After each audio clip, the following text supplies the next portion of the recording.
الحمد لله نحمده ونستعينه ونستغفره ونؤمن به ونتوكل عليه ونعوذ بالله من شرور أنفسنا ومن سيئات أعمالنا من يهده الله فلا مضل له ومن يضلله فلا هادي له وأشهد أن لا إله إلا الله وحده لا شريك له وأشهد أن محمدا عبده ورسوله فأعوذ بالله السميع العليم من الشيطان الرجيم بسم الله الرحمن الرحيم يا أيها الذين آمنوا اتقوا الله حق تقاته ولا تموتن إلا وأنتم مسلمون يا أيها الناس اتقوا ربكم الذي خلقكم من نفس واحدة وخلق منها زوجها وبث منهما رجالا كثيرا ونساء واتقوا الله الذي تساءلون به والأرحام إن الله كان عليكم رقيبا يا أيها الذين آمنوا اتقوا الله وقولوا قولا سديدا يصلح لكم أعمالكم ويغفر لكم ذنوبكم ومن يطع الله ورسوله فقد فاز فوزا عظيما أما بعد فإن خير الحديث كتاب الله وخير الهدي هدي محمد صلى الله عليه وسلم وشر الأمور محدثاتها وكل محدثة بدعة وكل بدعة ضلال وكل ضلالة في النار قال الله تبارك وتعالى في كلامه العظيم أعوذ بالله من الشيطان الرجيم بسم الله الرحمن الرحيم في بيوت أذن الله أن ترفع ويذكر فيها اسمه يسبح له فيها بالغدو والآصال رجال لا تلهيهم تجارة ولا بيع عن ذكر الله وإقام الصلاة وإيتاء الزكاة يخافون يوما تتقلب فيه قلوب الأبصار قال النبي صلى الله عليه وسلم وعن عائشة رضي الله عنها قالت أمر رسول الله صلى الله عليه وسلم ببناء المساجد في الدور وأن تنتف تطيب رواه ابو داود. معزز سامعین جمعہ و معزز اسلامی سامعات، نونہال معصوم بچوں، نوجوان دوستوں، محترم بزرگوں، تمام قسم کی تعریف و توصیف، بڑائی، بزرگی، کبریائی خالق کائنات مالک ارض و سما رب العالمین وحدہ لا شریک کے لیے لائق زیبا اور سزاوار ہے، جو اس العالم کا اکیلا ہی نگہبان، جو بیدہ الملک وهو علی کل شیء قدیر۔ تمام تر تعریف و توصیف و حسنات کے بعد درود و سلام من جملہ انبیاء علیہم السلام پر، بالخصوص درود و سلام امامنا فی الدنیا و امامنا فی الآخرہ و امامنا فی الجنہ جناب محمد رسول اللہ صلی اللہ علیہ وسلم پر۔ سامعین جمعہ، آج کے خطاب جمعے کا عنوان ہے مسجدوں کو آباد کرنے والے کون؟ اللہ رب العالمین سے دعا ہے اللہ سبحانہ و تعالی مجھے کما حق کہو آپ تک کتاب و سنت کی روشنی میں صحیح پیغام پہنچانے کی توفیق رفیق عطا فرمائے۔ اللہم ارنا الحق حق اتباع وارنا الباطل باطل اجتنابا۔ سامعین جمعہ، یقیناً اللہ کے گھروں کو آباد کرنے والے وہ لوگ ہیں جن لوگوں کے پاس ایمان ہے اور وہ اللہ پر اور آخرت کے دن پر ایمان رکھتے ہیں۔ کیوں اللہ سبحانہ و تعالیٰ نے ان لوگوں کو ایمان والا قرار دیا؟ اس لیے کہ تمام اس روئے زمین پر تمام جگہوں میں سب سے زیادہ پسندیدہ اور محبوب جگہ اگر اللہ رب العالمین کو کوئی ہے تو وہ ہے اللہ کے گھر مساجد۔ ان گھروں میں جن کے بلند کرنے اور جن میں اپنے نام کی یاد کا اللہ تعالیٰ نے حکم دیا ہے، وہاں صبح و شام اللہ تعالیٰ کی تسبیح بیان کرتے ہیں۔ ایسے لوگ جنہیں تجارت اور خرید و فروخت اللہ کے ذکر سے اور نماز قائم کرنے سے اور زکوٰۃ ادا کرنے سے غافل نہیں کرتی، وہ اس دن سے ڈرتے ہیں جس دن بہت سے دل اور بہت سی آنکھیں الٹ پلٹ ہو جائیں گی، یہ اللہ سبحانہ و تعالیٰ نے ایمان والوں کی صفت کا ذکر کیا ان گھروں، کن گھروں میں؟ لیکن آج اتفاق سے اللہ کے گھروں کو بلند کرنے کے بجائے اللہ کے گھروں کو بلند کرنے اور جن میں اپنے نام یعنی اللہ تعالیٰ کا ذکر بلند کرنے کا ذکر ہے، یہاں اللہ کی یاد کرنے کا ذکر ہے، لیکن اکثر و بیشتر لوگ اللہ کے گھروں کو بلند اور بہتر بنانے کے بجائے لوگ اپنے آرائش گاہوں کو انتہائی سکون اور اطمینان کے بناتے ہیں۔ آپ کو یہ معلوم ہونا چاہیے اس روئے زمین پر اللہ سبحانہ و تعالیٰ نے سب سے پہلے جس گھر کی تعمیر کی، جس گھر کو بلند کیا، ان اول بیت وضع للناس الذی ببکۃ مبارکا وہدی للناس، اللہ سبحانہ و تعالیٰ نے وہ کعبۃ اللہ کی تعمیر کی اور تمام انبیاءوں کا عمل پہلے اللہ کے گھر کو تعمیر کرنا تھا، اللہ کے گھر کو بلند کرنا تھا۔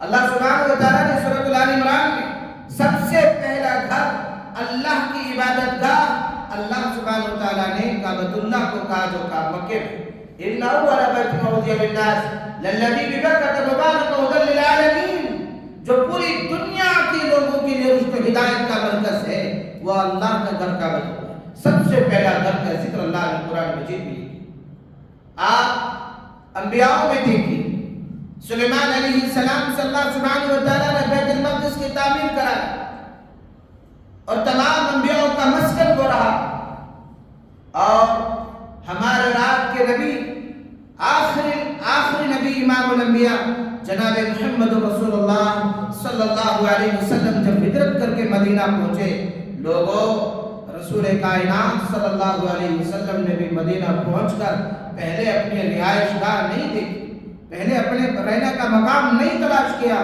پھر اللہ کے نبی صلی اللہ علیہ وسلم ان کے ساتھیوں نے مسجد کی تعمیر کی، اور سب سے پہلی مسجد مدینے میں مسجد قباء کا۔ اب ذرا اندازہ لگائیے اللہ کے نبی صلی اللہ علیہ وسلم میں سعد ابوبکر صدیق رضی اللہ عنہ، آج ہمارے معاشرے میں سب سے پہلے جس چیز کے بنانے کا تذکرہ ہوتا ہے، جس چیز کے کرنے کی سب سے زیادہ جد و جہاد اور فکر ہے، وہ لوگوں کو یہ ہے کہ بس میرا مقام، میری رہائش، میرا اطمینان، میرے بچوں کا سکون۔ آدمی صرف اسی تلاش میں اپنی زندگی کھپا دے رہا ہے۔ اللہ سبحانہ و تعالیٰ کے گھروں کو آباد کرنے سے آج ہم قاصر ہیں۔ اللہ کا بڑا فضل اور احسان ہے، الحمدللہ مسجد کے تعمیر کروانے والے، اللہ پر ایمان اور آخرت کے دن پر ایمان رکھنے والے لوگوں نے الحمدللہ ہمارے شہروں میں ایک نہیں سینکڑوں مساجدیں، ہزاروں مساجدوں کو تعمیر کر کے دیا ہے، لیکن آج ہمیں وہ توفیق بھی نہیں ہے کہ ہم ان مساجدوں کو آباد کریں۔ بڑی افسوس سے کہنا پڑتا ہے، اسی ہندوستان کی سرزمین میں پنجاب کی جو آپ ہریانہ کے برابر میں ایک اسٹیٹ ہے پنجاب، آپ وہاں دیکھیں گے کہ کئی مساجدیں ہیں۔ شہر اجمیر جہاں یہ لوگ اپنے دین کا، اسلام کی آبادی اور شروعات مانتے ہیں، ہندوستان کا یہ لوگ، جبکہ ہندوستان میں اسلام کا آغاز گجرات سے ہوا، کٹبوت کی سرزمین سے ہوا، اصحاب محمد صلی اللہ علیہ وسلم سے تبلیغ شروع ہوئی دین کا، اسلام کا، اور اسلام میں اس سے پہلے بھی، ہندوستان میں اس سے پہلے بھی اسلام آ چکا تھا۔ لوگوں ہندوستان کی بھی سب سے پہلی جو مسجد ہے وہ گجرات کی سرزمین پہ، میں ذکر یہ کر رہا تھا۔ اجمیر کی بھی کئی مساجد ایسی ہیں راجستھان میں جن مساجدوں میں جانور باندھے جا رہے ہیں، جس ایک مسجد کے لیے پورے ہندوستان کی زبان پر سلائیں۔ اصل دنیا کی وجہ مسجدوں کو غیر آباد کرنے کی وجہ سے وہ مسجدیں دوسروں کے قبضے میں چلی گئی۔ آج ہندوستان میں مسلمانوں کی اس بات کی فکر ہے کہ ہماری بابری مسجد چلی گئی، ایسی سینکڑوں بابری مساجدوں کی طرح مساجدیں ہمارے پاس ہیں جو آج غیر آباد ہیں ہندوستان میں۔ وجہ کیا ہے؟ کہ ہم مسلمان نہیں ہیں، یا وہاں رہنے والے لوگ اسلام کے ماننے والے نہیں ہیں؟ دراصل ماننے والے تو ہیں، صرف نام نہاد ہیں۔ اسلام کو ماننے والے وہ لوگ تھے، اپنا بھوک پیاس رکھ کر کے بھی اسلام کی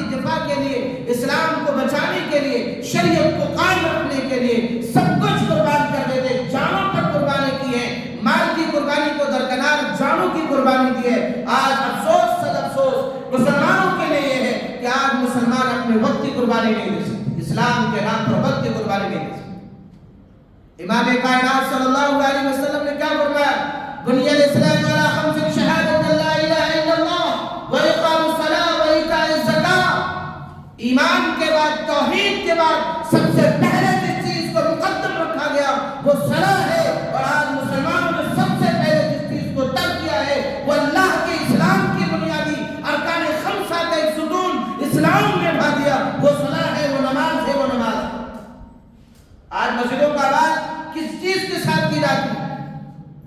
یقیناً مساجدوں کے ذمہ دار ہیں، انتظامات بہت ہی کرنے کی کوشش کرتے ہیں کہ لوگ آنے، اللہ کے گھر کا ہم منظم کریں گے، اللہ کے گھروں کا انتظام ہم کریں گے، اللہ اس کے بدلے ہمیں جنت میں ہمارے لیے محل تیار کر دے گا، یہ ساری فکریں ہوتی ہیں، لیکن مسلمانوں کو اس بات کی فکر نہیں ہے کہ ہم اللہ کے گھروں کو آباد کریں۔ کیوں آباد نہیں کر سکتے ہم اللہ کے گھروں کو؟ بنیادی مقصد یہ ہے، وہ ایمان ہم میں نہیں ہے جو ایمان اصحاب محمد صلی اللہ علیہ وسلم نے یا اسلاف میں تھا۔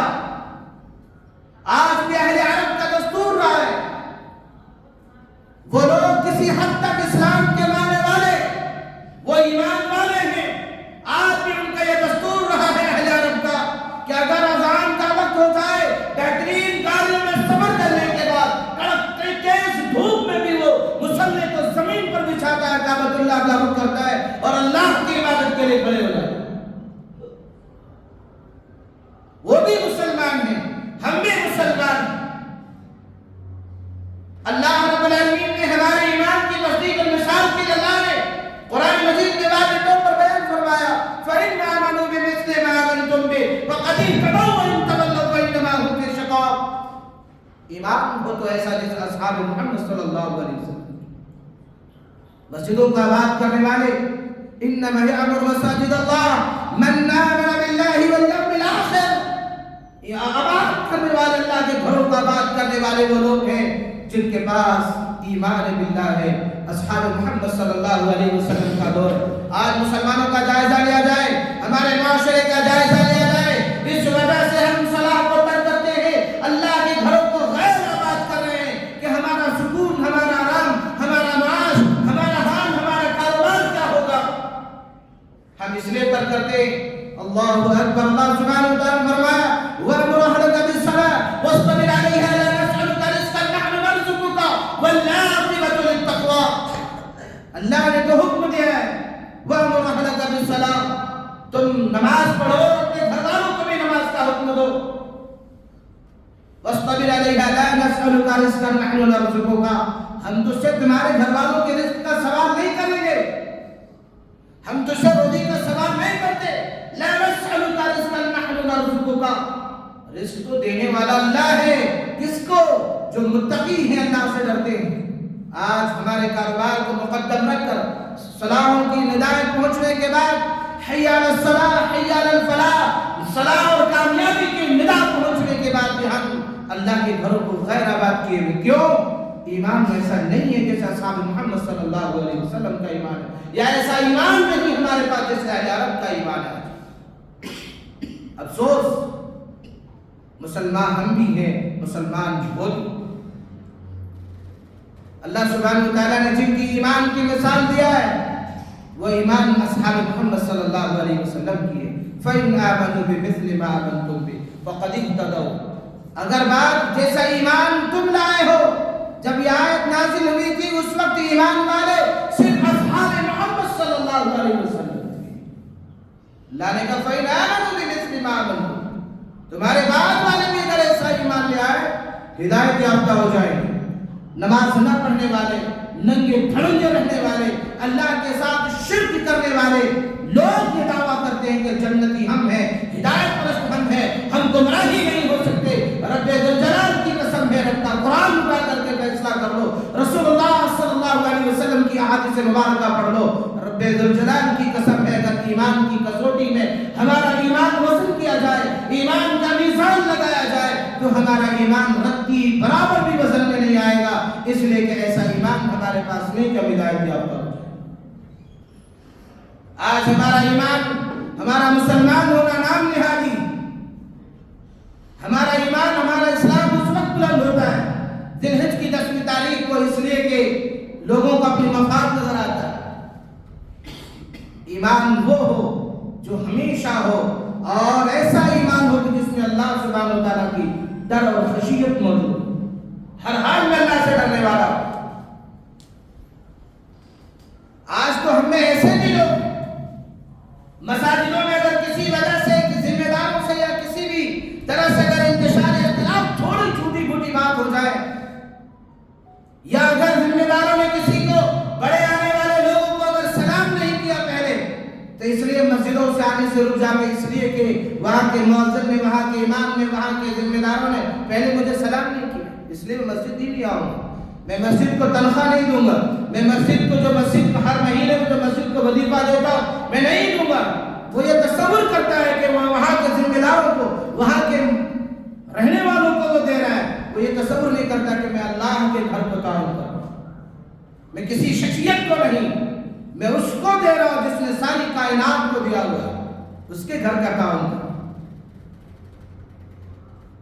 جب باری آئی مسجد قباء کے بعد اللہ کے نبی صلی اللہ علیہ وسلم مدینے میں پہنچے، قباء سے جب اللہ کے رسول صلی اللہ علیہ وسلم مسجد نبوی کے قریب پہنچے، جہاں اللہ کے رسول صلی اللہ علیہ وسلم کی اونٹنی بیٹھی، اللہ کے نبی صلی اللہ علیہ وسلم نے اس زمین کو کہا کہ یہ مسجد، یہ زمین پر اللہ کی گھر کی تعمیر دو یتیم بچوں کی تھی۔ ایمان دیکھو، ان دونوں یتیم بچوں کو بلایا گیا، وہ یتیم بچے آئے اور کہنے لگے اللہ کے رسول یہ زمین تو ہماری، آپ صلی اللہ علیہ وسلم نے فرمایا کہ یہ زمین کو تم بیچ دو، ہم اسے خرید لیں گے اور یہاں لا کے گھر کی تعمیر کریں۔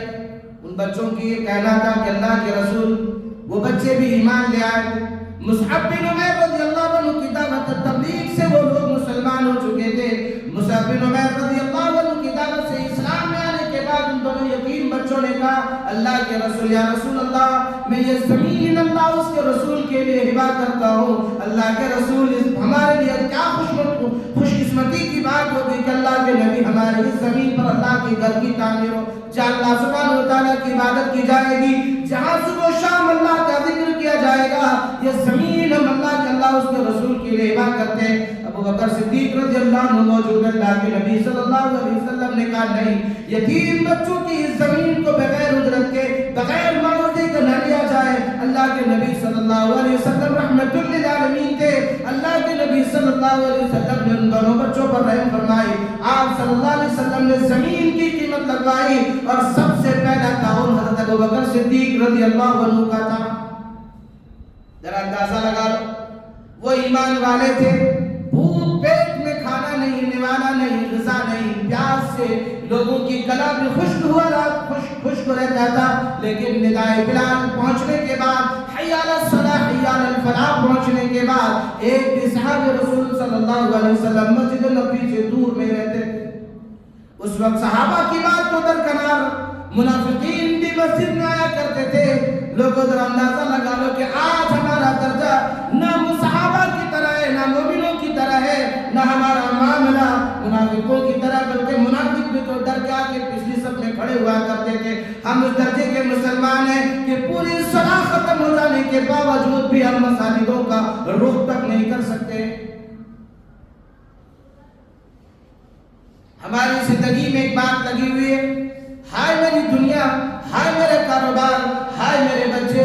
ذرا اندازہ لگا لو کہ ایمان تمہیں اللہ سبحانہ و تعالیٰ کے گھر تک پہنچا رہا ہے، نہیں تو قرآن کی ندا سن لو، فرمان سن لو، وَمَنْ أَظْلَمُ مِمَّنْ مَنَعَ مَسَاجِدَ اللَّهِ يُذْكَرَ فِيهَا اسْمُهُ وَسَعَىٰ فِي خَرَابِهَا أُولَٰئِكَ مَا كَانَ لَهُمْ أَن يَدْخُلُوهَا إِلَّا خَائِفِينَ لَهُمْ فِي الدُّنْيَا خِزْيٌ وَلَهُمْ فِي الْآخِرَةِ عَذَابٌ عَظِيمٌ۔ اس شخص سے بڑھ کر ظالم کون ہے جو اللہ تعالیٰ کی مسجدوں میں اللہ تعالیٰ کے ذکر کیے جانے کو روکے اور ان کی بربادی کی کوشش کرے؟ اندازہ لگا لو، ہمارے جو ایمان اس دور میں ہم مسلمان ہیں، ہم سے بڑا، ہمارے ایمان سے بڑا ظلم کیا ہمارے نفس پر ہو سکتا ہے کہ ہمارے ایمان میں اللہ کی گھروں کو آباد کرنے یا اللہ سبحانہ و تعالیٰ کے گھروں میں اللہ کے ذکر کرنے کو بھی ہم ناپسند کرتے ہیں۔ یہ ہمارا حال ہے، اور اللہ سبحانہ و تعالیٰ نے ہماری تخلیق ہی اپنے گھروں کو آباد کرنے کے لیے کیا ہے۔ اللہ سبحانہ وتعالیٰ کیا فرمایا؟ وَمَا خَلَقْتُ الْجِنَّ وَالْإِنسَ إِلَّا لِيَعْبُدُونِ، انسان کہنے والوں سن لو، تمہارے پیدا کرنے والے خالق نے کہا وَمَا خَلَقْتُ الْجِنَّ وَالْإِنسَ إِلَّا لِيَعْبُدُونَ، میں نے جن اور انسانوں کو اس لیے پیدا کیا ہے کہ وہ صرف میری عبادت کریں۔ کہاں ہوگی اللہ کی عبادت؟ بازاروں میں، دکانوں پر، کہاں ہوگا؟ آج اللہ کے گھروں کو آباد کرنے والے علماء کو، مؤذنین کو، ایمنین کو ہم سب سے کم درجے کا انسان سمجھتے ہیں۔ کیا سمجھتے ہیں؟ یہ اس کی روزی روٹی ہی یہ عبادت ہے، ان کی روزی روٹی ہی یہ اذان دینے ہیں، مسجد کی صاف صفائی کرنا۔ میں آپ کو آج چلتے چلتے یہ بتا رہا ہوں، یہ کام ہر اہل گرے سے ہونے والا نہیں، اور میری یہ اس منبر رسول سے پیغام ہے ان تمام لوگوں کو جو لوگ مدرسوں میں اللہ اس کے رسول کی تعلیم کی جگہ ڈاکٹریت لانا چاہتے ہیں، انجینئرنگ لانا چاہتے ہیں، اللہ کے لیے خالی چھوڑ دیا ہے۔ اگر یہ نہ رہے، ان کو انجینئرنگ اور ڈاکٹر کی لالچ دے کر کے اگر تم نے انہیں دور کر دیا، اللہ کی قسم ان منبروں کو سنبھالنے والا کوئی نہیں۔ قیامت کے وقت ائمہ آپ کو تلاش کرنے کا بھی نہیں ملے گا، قیامت کے آنے سے پہلے خطبہ آپ کو نہیں ملنے لگے، یہ نشانی ہوگی۔ تو علماء کو کم کرنے کی یہ طریقے ہیں، اللہ کے لیے انہیں خالی چھوڑ دیا جائے اور انہیں اللہ کے گھروں کو آباد کرنے والے اور قوم کی رہنمائی کرنے والے خالی چھوڑ دیا جائے۔ یہ کام ہر ایرے گرے کا نہیں، یہ امام نبیوں کا کام ہے۔ ابراہیم علیہ السلام نے جب تمام امتحانات میں ابراہیم علیہ السلام کامیاب ہو گئے، اور ابراہیم علیہ السلام نے جب دعا کی، اللہ سبحانہ و تعالیٰ نے کہا ابراہیم میں تیری اولاد میں سے لوگوں کا امام بناؤں، میں تجھے لوگوں کا امام بناتا ہوں۔ کہ اللہ میری اولاد کو بھی، کہا ظالم لوگوں سے میرا وعدہ نہیں، ظالم سے میرا وعدہ نہیں۔ یہ ایک نقطہ ہے ہمارا، لوگوں کا امام نبیوں کے وارثین میں سے، العلماء ورثۃ الانبیاء، اس سے بڑی وراثت کیا چاہیے؟ کیا ہونی چاہیے ان کے لیے؟ یہ ڈاکٹر کی ڈگری ائمہ کی عہدے اور منصب سے محتاج نہیں کہ ڈاکٹر وہ بنے، وہ بن جائیں کرتے ہوئے ایک الگ چیز ہے، انجینئر بن جائیں ایک الگ چیز ہے، لیکن اس فیلڈ کو، اس میدان کو، اس جگہ کو چھوڑ کر کے بنے، وہ انتہائی خطرناک اور مہلک، وہ علم نفع نہیں ہو سکتا۔ اور جن ہم کام کرنے والے مسجد کے ذمہ داروں کو یا صاف صفائی کرنے والے کو حقیر نگاہ سے دیکھتے ہوئے سن لیں، یہ بھی نبیوں کا کام ہے، نبیوں کا کام ہے۔ من مقام ابراہیم مصلی وعہدنا الی ابراہیم واسماعیل ان طہر بیتی للطائفین والعاکفین ورکع السجود۔ وعدہ لیا گیا ابراہیم علیہ السلام سے، اسماعیل علیہ السلام سے عہد لیا، اے ابراہیم اور اسماعیل میرے گھر کو تم پاک اور صاف رکھو۔ کیا رکھو گے پاک اور صاف؟ ان طہر بیتی للطائفین، طواف کرنے والوں کے لیے۔ یہ اللہ کے گھر ہے، دنیا کے جہان کی تمام جگہوں میں سب سے زیادہ پسندیدہ محبوب جگہ یہ ہے۔ آج اگر اس کی صاف صفائی رکھی جا رہی قیام کرنے والوں کے لیے، للطائفین والعاکفین، اعتکاف کرنے والوں کے لیے، رکوع و سجود کرنے والوں کے لیے، یہ کام کسی ایرے گیرے کے بس کی بات نہیں ہے۔ اور وہی لوگ ان کو حکایت کی نگاہ سے دیکھیں گے جن میں صفت یہودیت پائی جاتی ہو، نصرانیت پائی جاتی ہو۔ صحابہ کرام رضی اللہ عنہ کے درمیان ایسی کوئی بات نہیں تھی۔ ایک مرتبہ ایک مسجد نبوی کی صاف صفائی کرنے والے کا انتقال رات کے وقت ہو گیا، صحابہ کرام رضی اللہ عنہ نے اس کو رات میں لے جا کر کے دفنا دیا۔ اللہ کے نبی صلی اللہ علیہ وسلم نے پوچھا حل اذنتمونی، مجھے خبر کیوں نہیں دی؟ صحابہ نے کہا اللہ کے رسول رات کا وقت تھا اور ہم نے آپ کی نیند کو زحمت دینے کا گوارا نہیں کیا کہ ہم آپ کی نیند میں خلل ڈالیں۔ اللہ کے رسول اس لیے ہم نے لے جا کر کے ان کو تدفین فرما دیا۔ لوگوں نے کہا کیا رات کے وقت کی وجہ سے؟ اللہ کے رسول اس لیے نہیں ہم نے آپ کو جگایا۔ نبی کریم صلی اللہ علیہ وسلم فرمایا دلونی علی قبرہ، مجھے اس کی قبر بتا دو، مجھے اس کی قبر بتا دو۔ قبر بتلائی گئی، آپ صلی اللہ علیہ وسلم قبر پر نماز جنازہ آپ نے ادا کیا۔ وجہ کیا تھی؟ مسجد نبوی کی صاف صفائی کرنے کی وجہ تھی. صفائی کرنے کی وجہ ذرا غور کیجیے. مسجد کا خادم جھاڑو دینے والا رسول اللہ صلی اللہ علیہ وسلم کی نگاہ میں کس قدر مقام و منزلت رکھتا تھا, کیسی عزت تھی اس کی. ان کی موت کے بعد بھی اللہ کے نبی صلی اللہ علیہ وسلم کی قبر پر جا کر کے کھڑے ہو کر کے نماز جنازہ ادا کرتے. یہاں بہت ساری باتیں معلوم ہوتی. ایک تو علم غیب کا نفی ہو جاتا ہے.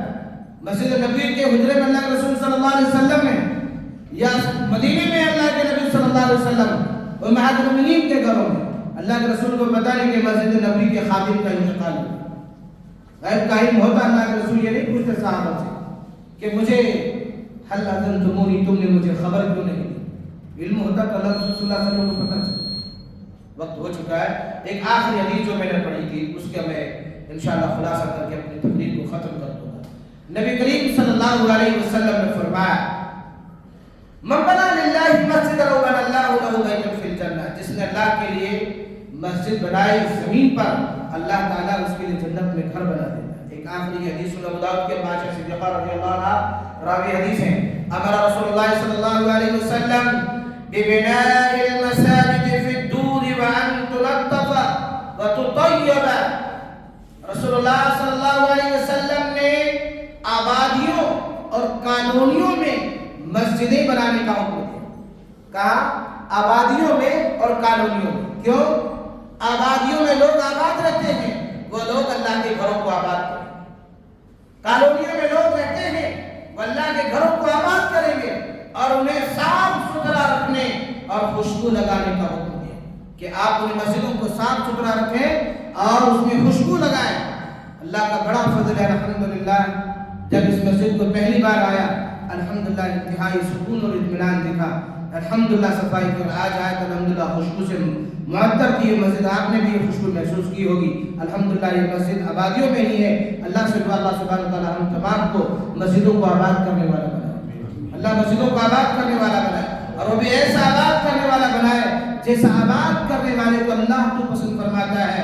اللہ جو لوگ نماز قائم کرتے ہیں, زکات دیتے ہیں اور اللہ کو سے ڈرتے, ولم یخش الا اللہ فعسى اولئک ان یکونوا من المهتدین. اے اللہ تمہیں ہدایت, اللہ کو سے ڈرنے والے, الہ العالمین بنی بنائے مسجدیں, الہ العالمین جو آباد کرنے والے ہیں انہیں اللہ تو خوش رکھ. اللہ جو تجھ سے ڈرتے اور اللہ العالمین انہیں ہدایت سے نواز. الہ العالمین تو ہمیں ایسے صحابہ کی صفت عطا فرما. الہ العالمین جن لوگوں نے مسجدوں کو آباد کیا ہے اور اللہ قوم کی رہنمائی کے لیے ہمہ وقت اللہ تیار رہا ہے. الہی ہم تو سے دعا کرتے رب عظیم, جانے انجانے جو خطائے سرزد ہوئے اللہ تو سے اپنے فضل عظیم کا درگزر فرما, اور جب تک اس سورہ زمین پیدا نہیں تو ہمیں زندہ رکھ. ایمان اسلام کی حالت پر رب الہی جب خاتمہ ہو, ایمان بالخیر توحید باللہ پر ہو. آمین. بارک اللہ لنا ولکم فی القرآن المجید ونفعنا وإياكم بالآیات والذکر الحکیم. انه تعالی جواد کریم ملک بر رؤوف رحیم الکریم العزیز.